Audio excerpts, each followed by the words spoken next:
reed, when it blows in the wind, sometimes if the wind is strong enough, it gets a place where it bends, and then that place is weak there. It flops over there in that place.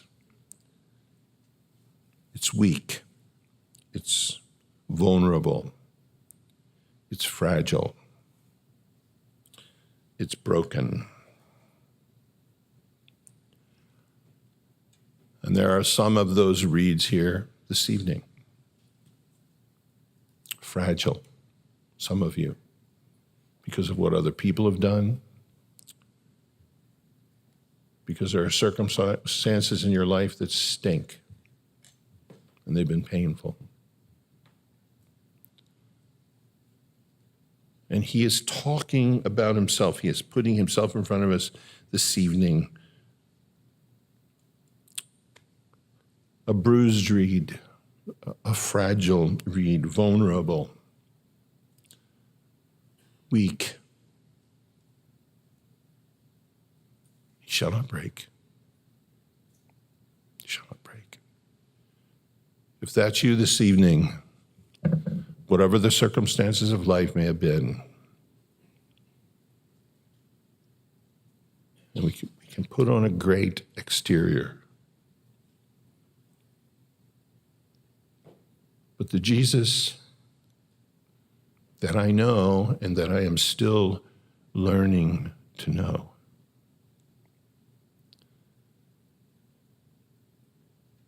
comes to the broken, to the fragile, to the vulnerable.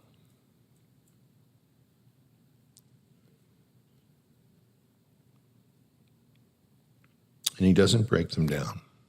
He's tender. He heals. And if that's you this evening, you have to open your heart to him. Forget about the room. Forget about Calvary Chapel. He's the one. No human. No shrink. No doctor. God bless them. And I'm thankful for professionals. But there is something that he can do that no one else can do. For the fragile, the disenchanted, the broken down.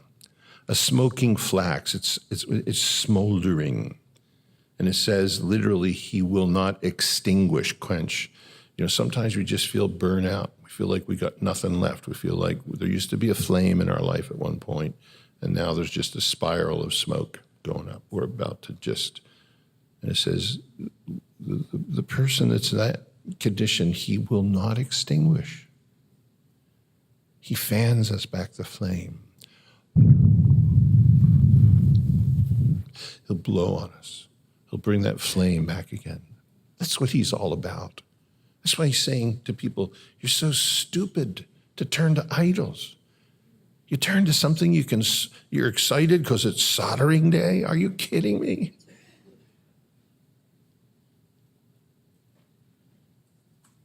In Luke chapter 4, he said, the Spirit of the Lord is upon me. God says, I will put my Spirit on him. And he says, to bind up the brokenhearted, to set the captives free, to open the prison doors, to heal the blind eyes. We think of power. We think all these other, he says, no, this is why the Spirit of the Lord is upon me. We're going to come to that here. It mentions it. He shall not fail. He won't fail this evening. We're going through this study. Some of this doesn't apply. Some of you are, I know right now, flourishing. You're doing great. But on behalf